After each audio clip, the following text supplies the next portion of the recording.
안녕하세요. 오늘은 호텔 이야기 말고 먹는 이야기 좀 해볼게요. 여기는 홍콩입니다. 제가 26살인가 27살인가 홍콩에서만 반년 정도를 보냈습니다. 그래서 물론 사시는 분들만큼은 당연히 아니겠지만 홍콩은 유난히 저한테 익숙한 동네입니다. 제가 보통 여행을 가면 거의 호텔에만 있고 그 근처에만 좀 나돌아다니는 스타일인데 홍콩만큼은 정말 많이 걸어다닙니다. 홍콩은 그냥 길거리 보는 게 여행이잖아요. 그게 홍콩이란 도시의 가장 큰 힘이고 제가 여행지 중에서 홍콩을 가장 좋아하는 이유인 것 같습니다. 그래서 중요한 건 이게 아니고 오늘 주제는 홍콩 음식에 대한 이야기입니다. 제가 첫날에 딤섬이 너무 먹고 싶은 거예요. 그래서 침사추이에 있는 딤섬집을 찾아갔습니다. 참 청킹맨션이라고 침사추이에 그 대표 건물이 있는데 여기가 진짜 다 쓰러져 가던 곳이거든요. 근데 새롭게 리모델링 했더라고요. 살짝 아쉬웠어요. 그 다 죽어가는 올드카처럼 낡은 맛이 있었는데 어쨌든 침사추이에 있는 로게 딤섬집에 오랜만에 찾아왔습니다. 여기가 진짜 뭐 특별한 맛집이다 이렇다기보다는 그냥 여행자들이 가서 편하게 주문할 수 있고 조금 깔끔하게 딤섬을 먹을 수 있는 곳입니다. 홍콩 음식점에 들어가서 앉으면은 큰 대접이랑 차를 내어줍니다. 차는 진짜 마시는 거고 대접은 숟가락이랑 젓가락을 다 넣고 마실 차를 거기에 한번 부어서 소독하라고 주는 겁니다. 워낙 기름진 음식이 많으니까 혹시 남아있을 기름을 씻어내는 느낌으로 그냥 간단하게 씻어주면 됩니다. 잠깐 또 딴소리를 하자면 딤섬이 한자로 점 찍을 점자에 마음심자를 써요. 그래서 딤섬을 한자 그대로 읽으면 점심이 되는 거죠. 사람들이 하루 3끼를 먹은 게 불과 한 200년 정도밖에 역사가 되지 않았어요. 예전에는 신분에 따라서 식사 횟수를 정했고 보통 그게 2끼, 아침이랑 저녁이었는데 그 중간에 시장끼를 사람들이 달래주려고 생겨난 게 점심이에요. 그래서 한자풀이를 하면은 마음에 점을 찍든 먹는 끼니 정도겠죠, 점심이. 뭘 이야기를 하고 싶었냐면은 딤섬이 그만큼 간단한 식사라는 겁니다. 그리고 딤섬에는 진짜 여러 종류가 있어요. 대표적인 것만 이야기를 하면은 피가 투명한 딤섬을 자오라고 해요. 카가오 같은 게 자오에 속합니다. 피가 두꺼운 건 바오라고 해요. 뭐 샤롱바오 같은 거 있잖아요. 그리고 그 만두 윗부분이 열려있는 걸 마이라고 해요. 슈마이 같은 거. 그래서 이 자오, 바오, 마이 요것만 구분해서 말할 줄 알아도 조금 더 쉽게 딤섬을 주문할 수 있습니다. 이런 딤섬은 창펀이라고 해요. 한자로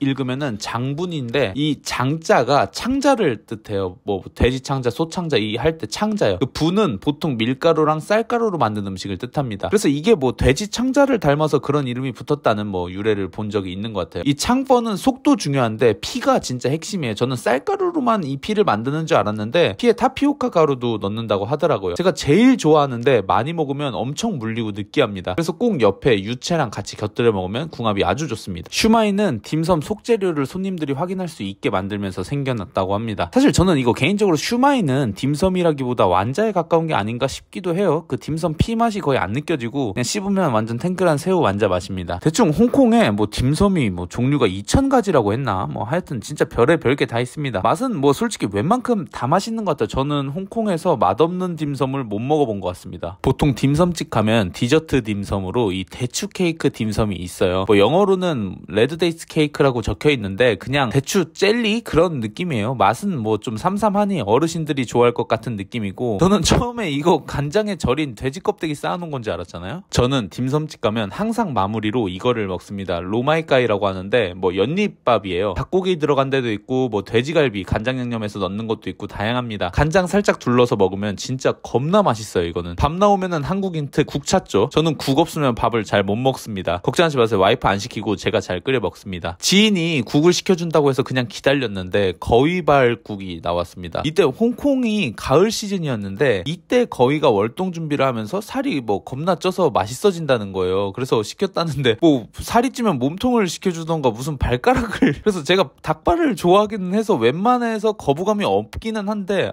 이거는 발가락이 너무 크니까 무슨 그래서 발은 못 먹고 국물 정도 먹었는데 진짜 기가 막히게 맛있더라고요. 국물은 불도장 맛인데 거의 뭐 콜라겐 들이마시는 기분이었어요. 이거는 진짜 뭔가 보양하는 기분. 근데 징그럽다는 건지 맛있다는 건지 자고 일어나서 또 침사추이에 왔습니다. 홍콩 오면 꼭 들려야 되는 게 차찬탱이에요. 요 차찬탱 중에서 가장 네임드가 람퐁유엔이라는 곳인데 여기가 주윤발 형님이랑 뭐 장국영 형님이 살아생전에 가장 좋아했던 차찬탱이라고 이제 마케팅 되면서 떴습니다. 1952년에 개업한 곳인데 차찬탱 매장 발음이 왜 이렇게 어렵지? 차찬탱 매장 중에서 가장 오래된 곳이라고 합니다. 근데 이거는 확실한 팩트인지는 사실 모르겠어요. 근데 침사추이점이 원래는 이 다 쓰러져 가던 청킹맨션 안쪽에 있었거든요. 근데 옆쪽으로 자리를 옮겼더라고요. 청킹맨션 옆쪽에 진짜 뜬금없이 테이스트 매칭 패션 포커스라는 한글 간판 매장이 있습니다. 요 옆으로 들어가셔서 아케이드가 하나 나오는데 그냥 따라서 쭉 들어가시면 람퐁유엔이 나옵니다. 제가 정의하는 차찬탱의 음식은 서양 요리를 홍콩식으로 바꿔서 그 조리 시간이랑 방법을 엄청 최소 최소화시킨 음식이라고 생각하거든요. 애초에 이 음식 문화는 식민지가 낳은 문화이기 때문에 뭔가 엄청 엉성합니다. 찻집이 원래는 영국 문화에서 좀 부자들의 문화잖아요. 근데 홍콩으로 넘어오면서 그게 홍콩식으로 바뀌었고 지역민들한테 이거를 팔아야 되니까 서민 대상으로 음식이 바뀐 거예요. 예쁘지도 않고 막 투박해요. 람퐁유엔도 특별한 걸 먹으러 가는 곳이 아닙니다. 여기는 연유 토스트랑 실크 스타킹으로 내린 밀크티, 요 조합이 가장 유명합니다. 아니면 라면도 좋고요. 저는 이 무국적 볶음 라면을 가장 좋아합니다. 그냥 약간 군대에서 아무거나 다 넣고 간장으로 비벼 먹는 라면 맛이에요. 뭘 시켰는지 말을 안 했는데 있는 거 그냥 거의 다 시켰습니다. 아마 모든 메뉴는 주문하고 1분 정도 지나면 바로바로 나옵니다. 이거는 뭐 맛을 설명할 수 있는 게 거의 없습니다. 그냥 이 홍콩만의 라면 맛입니다. 뭔가 전체적으로 메뉴가 접시에 음식을 담았다 이런 표현보다는 접시에 음식을 놓았다 라고 표현해야 맞는 것 같은 플레이팅입니다. 이 토마토 마카로니 스프라고 해야 되나? 이거 안에는 뭐 고기도 들어있고 한데 이게 막 또 온도감이 뜨겁지도 않고 미적지근한 게 간도 밍밍하거든요. 근데 또 이게 안 먹으면 한 번씩 생각이 납니다. 이 버거는 그냥 고기랑 토마토 들어간 버거고 요 토스트가 가장 인기가 있는데 뭐 인기가 있다기보다는 그냥 가장 대중적인 메뉴입니다. 버터랑 시럽 올라간 토스트. 뭐 그냥 달고 바삭하고 부드럽고 여기서 뭐 더 말할 게 없죠.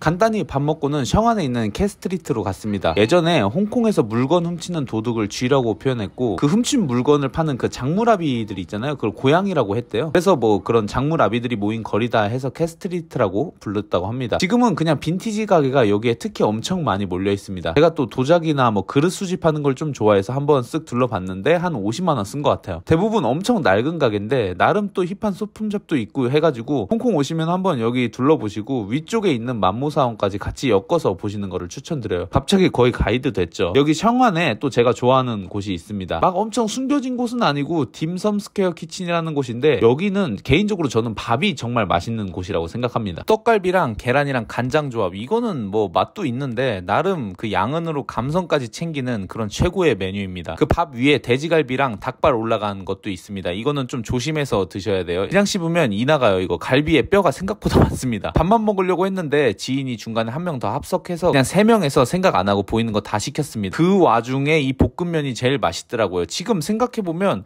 그냥 팟타이 맛이었나 싶기도 합니다. 근데 이게 홍콩이 이게 문제인 게 도시 감성이 너무 세다 보니까 그냥 저도 모르게 다 맛있었던 그런 기억으로 포장이 돼가지고 어쨌든 저는 이 딤섬 스퀘어라는 곳을 정말 좋아해요. 그 여행 가시면 꼭 한 번씩 들려서 드셔보세요. 볶음면 말하다가 갑자기 완탕면도 생각이 나가지고 여기는 홍콩 IFC에 입점해 있는 테이스티 콘지앤 누들 완탕샵이라는 곳인데 체인점입니다. 근데 여기가 진짜 깔끔하고 완탕면이 엄청 겁나 맛있습니다. 완탕 드실 때는 꼭 숟가락에 식초 조금씩 따라서 찍어 드시는 거 추천하고 콘지도 뭐 엄청 그냥 부드러운 죽만. 제 생각엔 여기는 부모님이랑 같이 오면은 딱 좋을 곳이에요. 근데 약간 비싸기는 해요. 애지간히 좀 많이 시키기는 했는데 메뉴 4-5개에 한 8만원 정도 나왔던 것 같습니다. 여기는 한때 홍콩 여행 다녀왔다 하면 모든 이들의 인스타그램에 올라왔던 익청 빌딩이라고 하는 곳입니다. 여기 아라비카 카페가 생겼어요. 은커피 있잖아요. 농담이 아니라 여기 제가 현지인 친구한테 정말 추천해줬던 곳이거든요. 여기서 커피숍이랑 랑퐁유엔 같은 그 차찬탱 하면은 절대 안 망할 거다라고. 근데 역시나 앞으로 여기 지점은 진짜 대박 치겠죠. 제가 홍콩 갔을 때 국내로 들어오려면 PCR을 받아야 할 때라 아직까지 소호 쪽에 사람이 많이 없더라고요. 예전에 벽화 같은 거 배경으로 인증사진 한 장 찍으려면은 웨이팅도 있었던 곳들인데 약간 느낌이 이상했어요. 너무 고요하고 이러니까. 센트럴 소호 쪽에서 제가 가장 추천드리고 싶은 레스토랑은 여기 코너스톤이라는 곳입니다. 여기는 그 셰인 오스본이라는 스타 셰프가 있는데 그 셰프가 운영하는 레스토랑입니다. 그 넷플릭스 파이널 테이블에 나왔던 셰프고 여기 셰프가 아케인이라는 곳에서 이제 미슐랭 원스타를 받았고 코너스톤은 그거보다 조금 가벼운 분위기의 레스토랑입니다. 이거는 에피타이저입니다. 이거 방어 세비체인데 위에 피클무가 있고 진짜 상큼하고 기분 좋은 맛이었습니다. 제가 웬일로 샐러드를 시켰죠. 이때 제가 배탈이 좀 나 있어가지고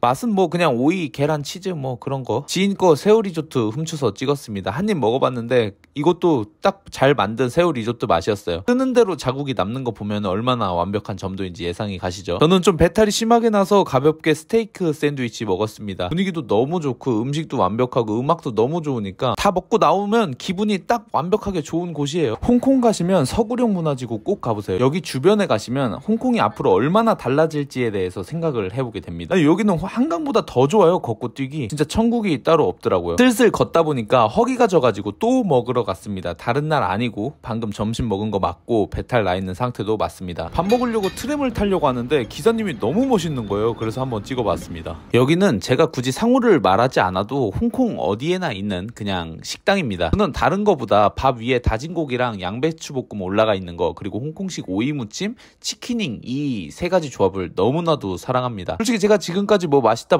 한 거보다 이게 제일 맛있었어요. 모든 걸 다 포함해서 가장 밥을 밥처럼 먹었던 곳입니다. 또 올렸죠? 제가 삼자 입장에서 보니까 진짜 어지간히 흘리네요. 저도 이거 먹으니까 배탈도 싹 괜찮아지더라고요. 뭔가 홍콩만큼은 남들이 맛있다고 써놓은 데 말고 그냥 아무데나 자주 들어가 보시는 거를 저는 진짜 추천드려요. 식당이 워낙 많은 데다가 가는 곳만 가는 것보다는 뭐 본인이 이곳저곳 겪어봐야 또 그게 재미니까. 오늘 리뷰는 여기까지, 사실 리뷰는 아니었고 하여튼 여기까지 떠들겠습니다. 시청해주셔서 감사드리고요. 좋아요랑 구독 버튼 좀 눌러주세요. 당당하게 부탁드리겠습니다.